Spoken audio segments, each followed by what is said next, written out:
Where, after all, do universal human rights begin? After World War II, it was clear that the horrors of the war should never be allowed to occur again. Founded in 1945, the United Nations sought to prevent future atrocities by affirming, in its foundational charter, faith in fundamental human rights, the dignity and worth of the human person, and a commitment to promote better standards of life in larger freedom. In the years that followed, member states of the United Nations strived to develop the human rights provisions of the Charter and capture them in a single document. It took 3 years to agree on a common vision.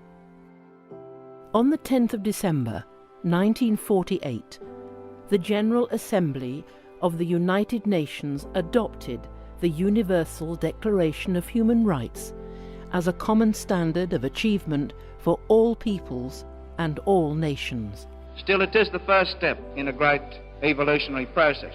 It is the first occasion on which the organised community of nations has made a declaration of human rights and fundamental freedoms, and it has the authority of the body of opinion of the United Nations as a whole. And millions of people, men and women and children all over the world, will turn for hope and guidance and inspiration to this document. While history alone can determine the historic significance of an event, it is safe to say that the declaration before us may be destined to occupy an honorable place in the procession of positive landmarks in human history. The Declaration consists of a preamble and 30 articles, with Article 1 powerfully proclaiming that all human beings are born free and equal in dignity and rights. No discrimination, right to life, liberty and security, no slavery, no torture or cruel, inhuman or degrading treatment or punishment, equal protection of the law, no arbitrary arrest, detention or exile, fair and public hearing, no arbitrary interference with privacy, right to freedom of movement, right to seek and enjoy asylum, right to a nationality, right to marry and to found a family, right to property, freedom of thought, conscience and religion, freedom of opinion and expression, freedom of peaceful assembly and association, right to take part in government, right to work, right to rest and leisure, right to food, clothing, housing, medical care and social services, right to education, right to participate in cultural life. These human rights are not country-specific. They are not a reward for good behavior or particular to a certain era or social group. They are the rights of people of every color, from every race and ethnic group, whether or not they have disabilities, citizens or migrants, no matter their sex, their class, their caste, their creed, their age, or sexual orientation. The Declaration has generated action for human rights protection in many ways. It has inspired hundreds of human rights instruments that together constitute international human rights law and a number of international bodies and mechanisms for human rights protection. The principles of the Declaration have supported the decolonization struggle and have been enshrined in the constitutions of the newly established countries which have joined the United Nations. The Declaration has inspired national and regional human rights protection systems, including legislation and institutions. And it continues to guide the work of human rights defenders and advocates worldwide. Today, the Declaration is available in more than 500 languages and dialects, and it has obtained the Guinness World Record for the most translated document in the world. The 10th of December, the day on which the Declaration was adopted, is celebrated each year as Human Rights Day. the Declaration emphasizes the relevance of human rights in our daily lives. Where, after all, do universal human rights begin? In small places close to home, so close and so small that they cannot be seen on any maps of the world. Yet they are the world of the individual person, the neighborhood he lives in, the school or college he attends, the factory, farm, or office where he works. Such are the places where every man, woman, and child seeks equal justice, equal opportunity, equal dignity without discrimination. Unless these rights have meaning there, they have little meaning anywhere. Without concerted citizen action to uphold them close to home, we shall look in vain for progress in the larger world.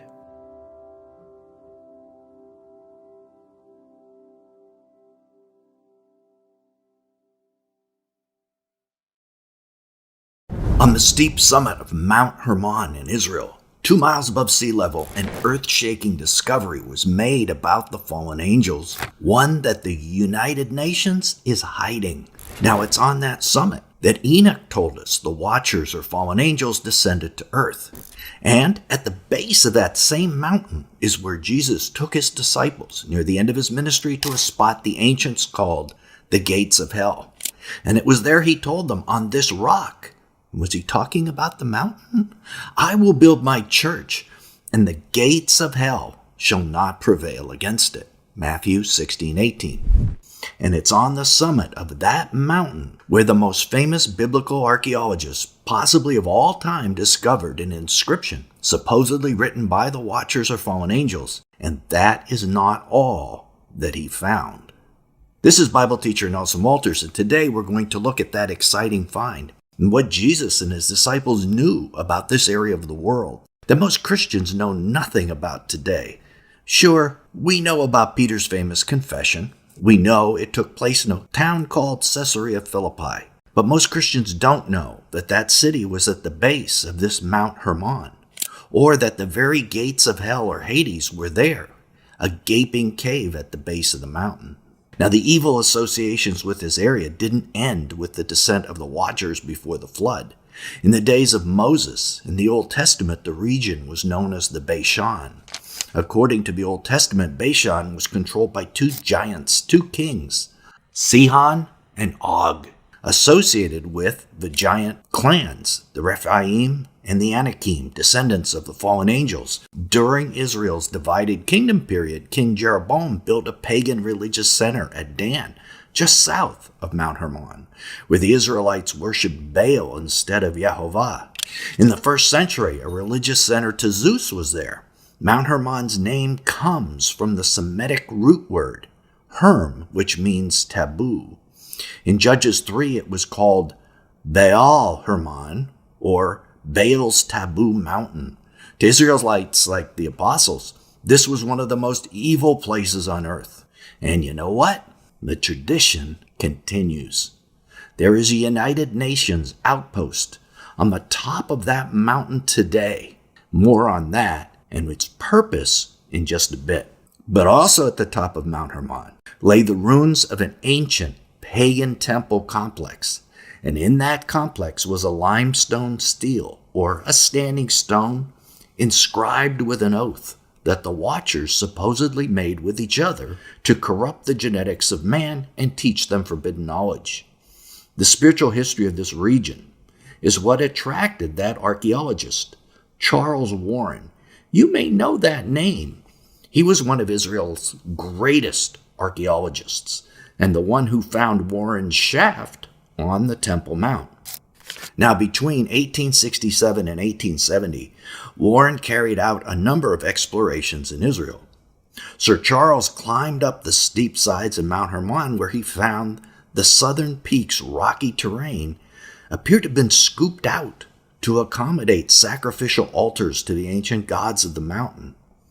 Fascinated, Warren explored and surveyed the area, documenting much of what he found.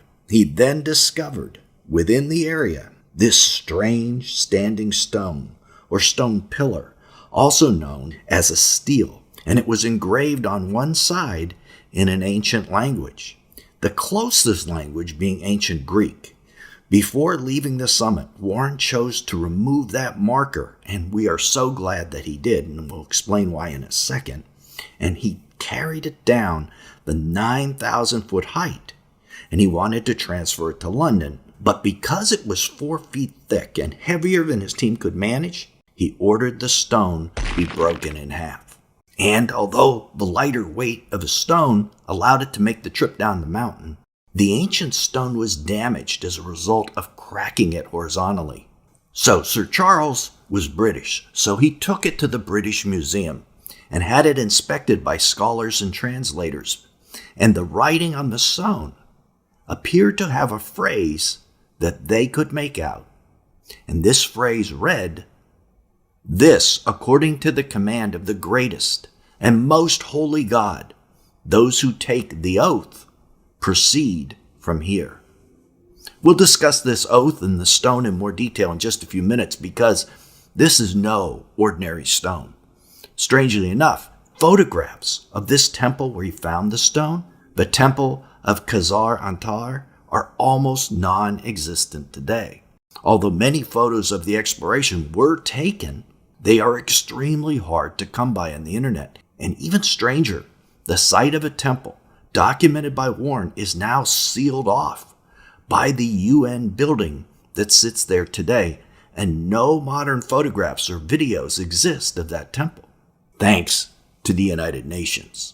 Now that standing stone or stele is currently housed at the British Museum, as we said.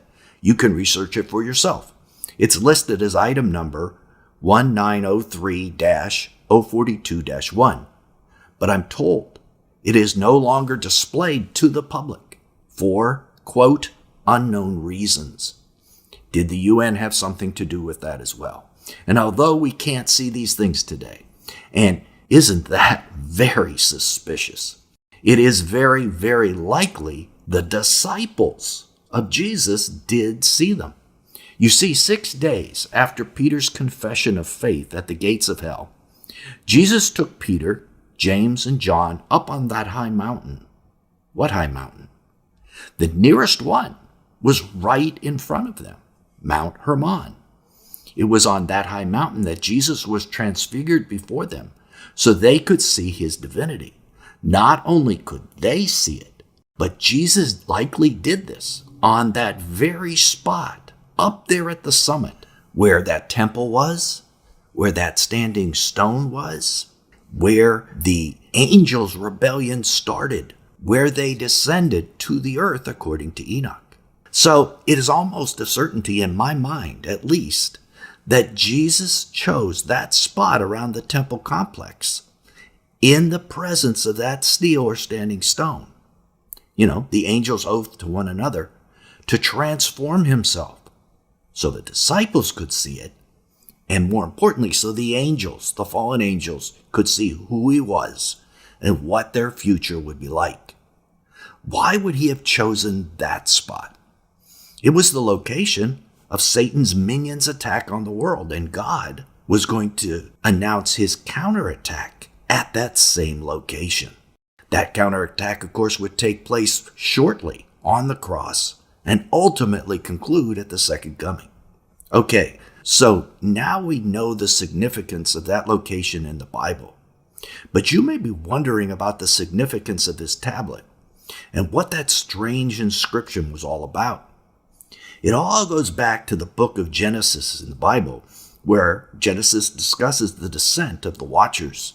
In Genesis 6:4, we read, "There were giants in the earth on those days, and also after that, when the sons of God came into the daughters of men, and they bore children to them, the same became mighty men, which were of old of renown." Not long after Satan's temptation of Adam and Eve and the fall of man, and approximately 1,000 years before the flood, most people don't realize it was that long before the flood, 200 fallen angels, probably at the command of Satan, descended from their heavenly abode and began to try to corrupt the DNA of men by crossbreeding with humans. This is detailed in the book of Enoch, which is not part of the canon of Scripture. We need to make that clear, but was a very well-respected book, quoted even by Jesus and found in the Dead Sea Scrolls. It tells a similar story to Genesis 6, and the angels, the children of heaven, saw and lusted after them, meaning these women, and said to one another, "Come, let us choose us wives from among the children of men and beget us children." And Semjaza, who was their leader, said unto them, "I fear you not indeed agreed to do this deed, and I alone shall have to pay the penalty of a great sin." And they all answered him and said, "Let us all swear an oath." Notice that, an oath. "And all bind ourselves by mutual implications, not to abandon this plan, but to do this thing." They then swore, they all together, and bound themselves by mutual imprecations upon it. And they were in all 200 who descended in the days of Jared on the summit of Mount Hermon. And they called it Mount Hermon because they had sworn and bound themselves by mutual imprecations upon it. Enoch 3:2-5. So according to the book of Enoch, the fallen angels descended on Mount Hermon and took an oath to Semjaza and to each other to carry out Satan's plan to corrupt the DNA of mankind. Now Satan knew, and probably had told the others, that God planned to send a Savior, the Messiah, to crush Satan's head, and that Messiah would come from the seed of the woman. So he told them, and probably thought himself, that if they corrupted all the seed or DNA of women, there could be no Messiah. That was their plan.